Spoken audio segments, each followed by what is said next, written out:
I never thought I'd hear those words come out of my husband's mouth. We were sitting across from each other at the dinner table, the soft glow of the candles flickering between us, when he leaned forward and said it, calmly, like it was the most natural thing in the world. "I think you should spend a night with another man." At first I laughed, assuming it was some kind of joke, but then I saw the look in his eyes. He was serious. My stomach tightened, a strange mix of confusion and unease washing over me. We had been married for 7 years, built a life together, shared dreams, fears, and everything in between. Never once had he suggested something like this. Was he testing me, trying to see my reaction? Or was there something deeper, something he wasn't saying?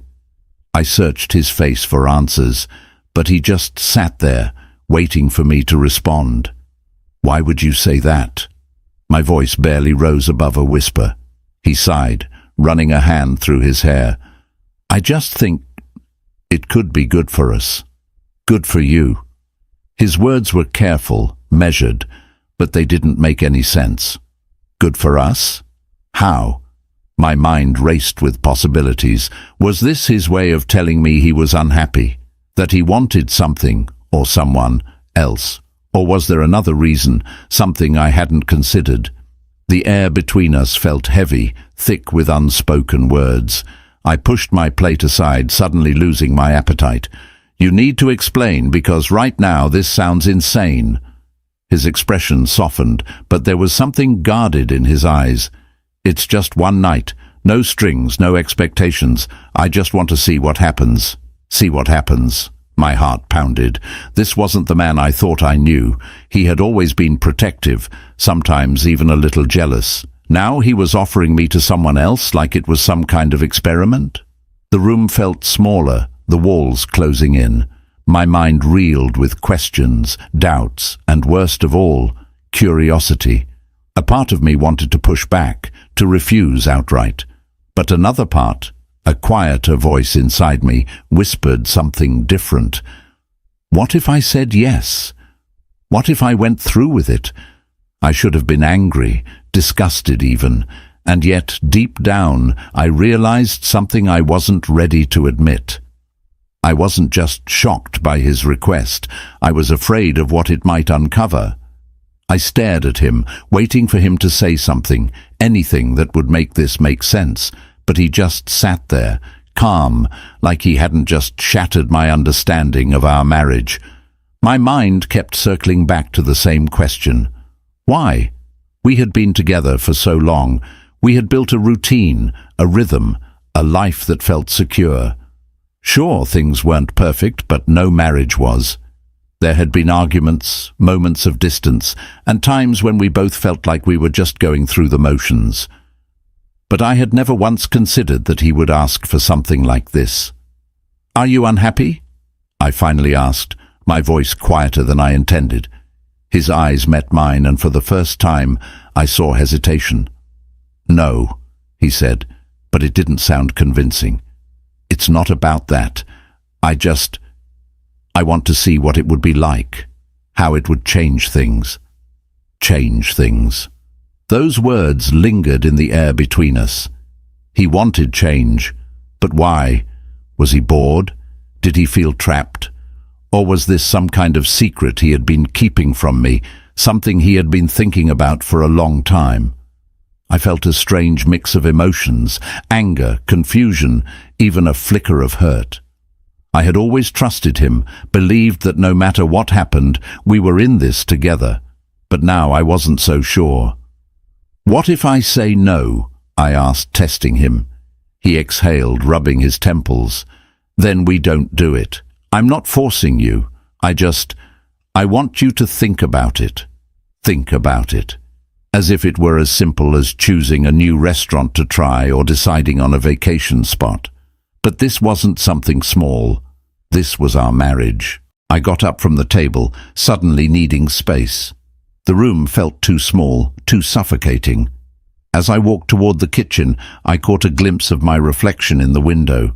My own expression startled me. I didn't look angry or even disgusted.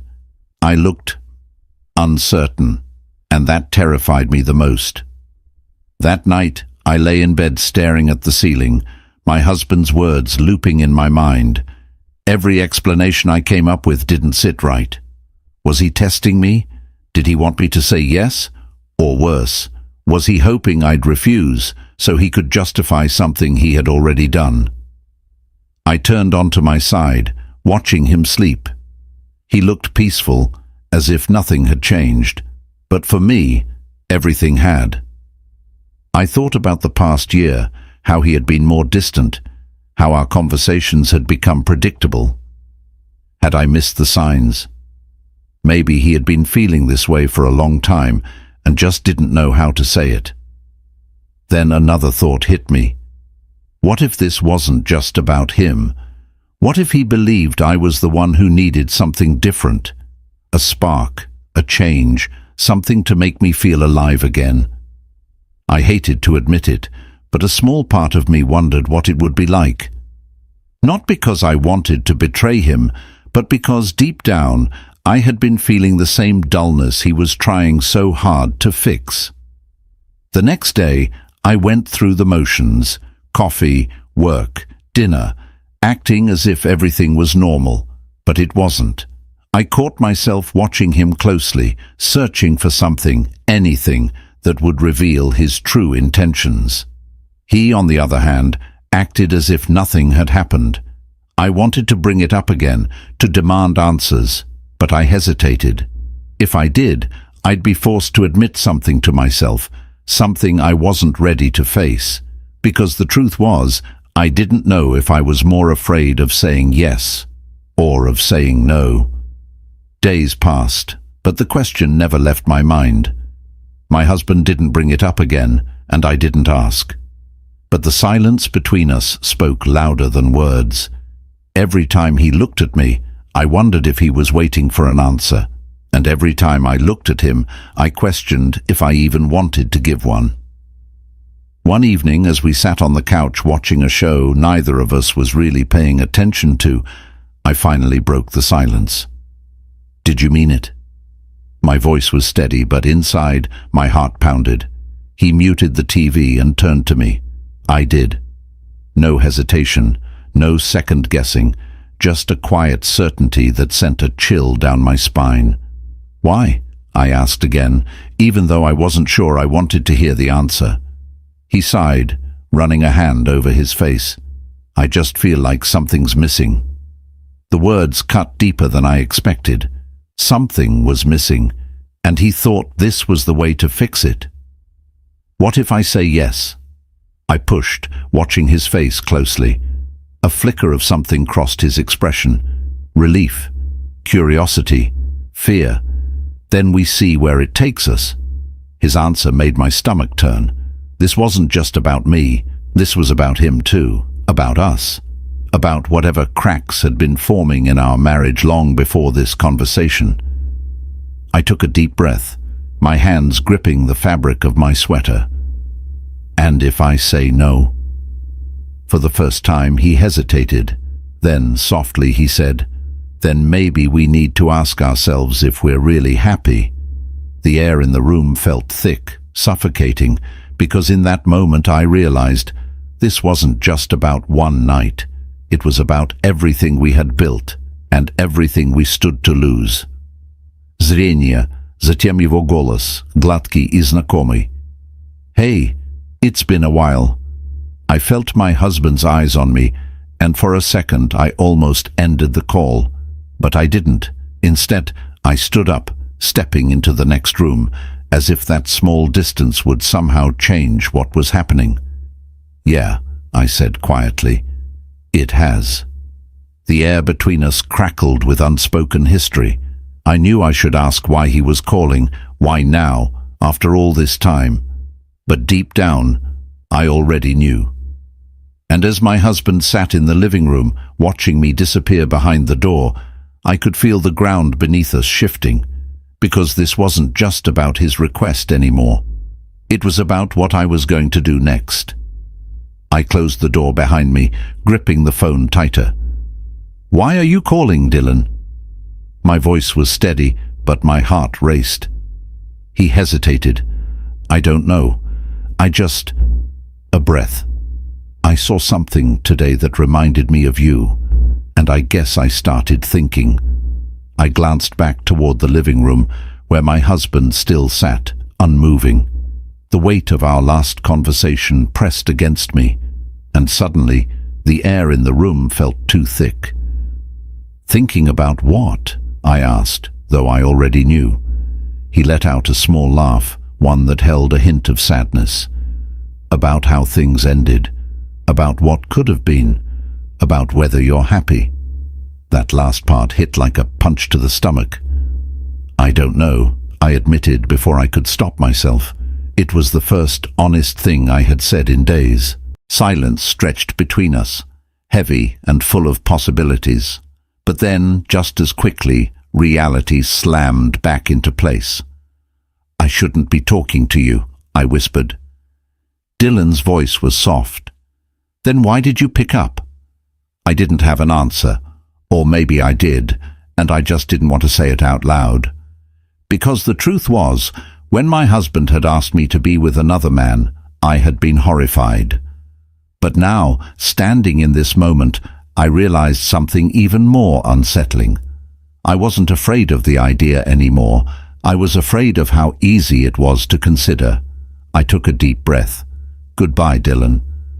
I hung up before he could respond, pressing the phone to my chest as if that could slow my racing heart. Then I turned and walked back into the living room. My husband was still watching me, waiting. I sat down across from him. "I don't want to be with someone else," I said finally, "but I also don't know if that's enough anymore." For the first time since this all started, I saw something break in his expression. Relief, sadness, maybe even regret. "I never wanted to lose you," he admitted. "Then why did you ask me to do this?" He swallowed hard. "Because I thought if I gave you the choice to leave, maybe you'd realize you wanted to stay." The truth of it settled over me like a storm. He hadn't wanted me to be with another man. He had wanted me to fight for us. And now, after everything, I finally understood. But the real question was, did I still want to? Silence stretched between us, heavier than it had ever been. My husband's confession sat in the air, waiting for me to do something with it. I had spent so much time trying to make sense of his request, questioning his intentions and doubting my own emotions. But now everything was clear. He had never wanted me to stray. He had wanted to know if I still chose him. I looked at him, really looked at him, and saw the man I had built a life with. The man who had once made me laugh until my stomach hurt, who had held my hand through my worst days, who had loved me in ways I hadn't always appreciated. But somewhere along the way, we had stopped seeing each other, stopped fighting for what we had. And now, here we were, on the edge of something we couldn't ignore any longer. "I don't want to lose you either," I finally said. My voice was quiet, but certain. "But we can't keep pretending things are fine." He nodded, his eyes full of something raw and real. "I know." We sat there, both of us knowing that love alone wasn't enough, that we had work to do, that the damage wasn't fixed just because we had finally said the words out loud. But for the first time in a long time, I felt like we were standing on the same side instead of pulling in opposite directions. That night, we didn't solve everything. There were no grand promises or instant fixes. But we talked, really talked, for the first time in years.